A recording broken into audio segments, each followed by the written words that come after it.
Hello everyone, আসসালামু আলাইকুম। Welcome back to my Taslima Farah blog 01। সবাই কেমন আছেন? আলহামদুলিল্লাহ আমিও ভালো আছি। আমার ভাগ্নি মানে খালাতো বোনের মেয়ে আমার ভিডিওতে ফুলকপির পকোড়া বানাইতে দেখছে। আমাকে বলতেছে আন্টি কিভাবে বানাইছেন, আমাদেরকেও বানায় খাওয়ান। তাই আর দেরি না করে বানিয়ে ফেললাম ফুলকপির পকোড়া। ভাগ্নি একটা আবদার করলো, না রাখলে কি আর হয়। আমার সবাইকে কিছু বানিয়ে খাওয়াইতে ভালোই লাগে। বানাইতে অনেক টাইম লাগছে, কারণ টাউনে গ্যাস থাকে না, অনেক কষ্ট করে রান্না করতে হয়। গ্যাস তখন ছিল বাট অল্প অল্প ছিল, আসতেছে, তাই অনেক টাইম লাগছে। তারপর সন্ধ্যাবেলা নাস্তা শেষে তারপরের দিন আমরা বাড়িতে যাওয়ার জন্য রেডি হয়ে গেছি। রাইসার স্কুল খুলে যাবে, তার উপর একা বাড়ি, এতদিন থাকা তো সম্ভব না। সকালে নাস্তা করে রেডি হয়ে গেছি। বাইরে হইতে হইতে অনেক লেট হয়ে গেছে, চিংড়ি পাওয়া যাচ্ছে না, আর আপুও যাইতে দিচ্ছে না, বলতেছে আরও 2 দিন থাকতে, কিন্তু বেশি দিন থাকা তো সম্ভব না।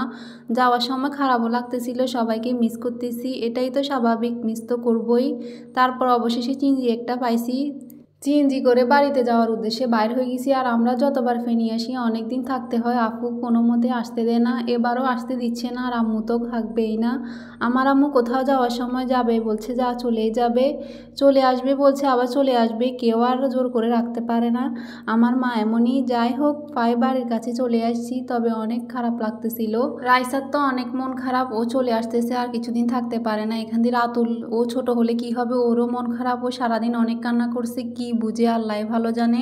এই তো অবশেষে বাড়ির কাছে চলে আসলাম। তারপর বাড়িতে এসে সবকিছু গুছিয়ে আজকে 2 দিন বাড়িতে ছিলাম না। বাড়িঘরের অবস্থা অনেক খারাপ, কোথাও গেলে এমনই হয়। আর আস্তে আস্তে অনেক লেট হয়ে গেছে, কোথা থেকে আসলে তখন আর রান্না করতে ভালো লাগে না। ভাগ্যিস ফ্রিজে মুরগির মাংস রান্না করা ছিল, তারপর ওইগুলা গরম করছি, আর সাথে আলু ভর্তা করছি। দুপুরে খাওয়া দাওয়া শেষে সন্ধ্যাবেলা ইচ্ছে করতেছে বাবা পিঠা খাইতে, কিন্তু বাবা পিঠা বানানোর মোল ছিল না। বন্যার সময় কোথায় হারাই গেছে নিজেও জানি না। ইচ্ছে করতেছে যেভাবে হোক খাইতে তো হবে, আর শীত আসার পর এখনও একবারও খাওয়া হয় নাই, তাই শুরু করে দিলাম বানানো। এখানে অল্প অল্প করে পানি দিয়ে চালের গুঁড়ি মেখে নিব।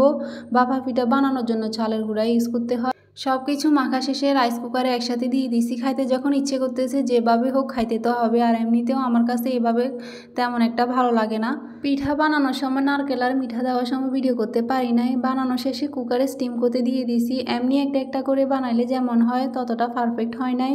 এমনি খাইতে ভালোই লাগছে, যেমনই হোক খাইতে ইচ্ছে করছে, একবার পেটের ভিতর গেলেই হলো। সন্ধ্যাবেলা নাস্তা শেষে রাতে খাওয়ার জন্য ডিমের জাল রান্না করছি। দুপুরে তো রান্না করি নাই, যা ছিল তা দুপুরে শেষ, তাই আমার জন্য আর আফুর জন্য আবার রান্না করতেছি, কারণ আম্মু রাতে কিছু খাবে না। আম্মু রাতে ভাত খায় না, মাঝে মাঝে ইচ্ছে হলে খায়, আবার মাঝে মাঝে খায় না। আর এই শুটকির জালটা তো এমনিতেও আমার ফেভারিট, মাছ গোস্ত থেকে শুটকির জালটা আমার কাছে বেশি ভালো লাগে, অনেক তৃপ্তি করে ভাত খাওয়া যায়। রান্না করার সময় হঠাৎ করে কারেন্ট চলে গেছে, তাই প্লাস লাইট দিয়ে রান্না করতে হয়েছে। যাই হোক, কোনো ব্যাপার না। ডিমের জাল রান্না তো শেষ, তারপর চলে যাব খাওয়া দাওয়া করতে। আলহামদুলিল্লাহ রাতের খাবার অনেক মজা ছিল। আজকে এখানে শেষ করছি। আপনারা সবাই অনেক সুস্থ থাকেন, ভালো থাকেন। Thank for watching. আসসালামু আলাইকুম।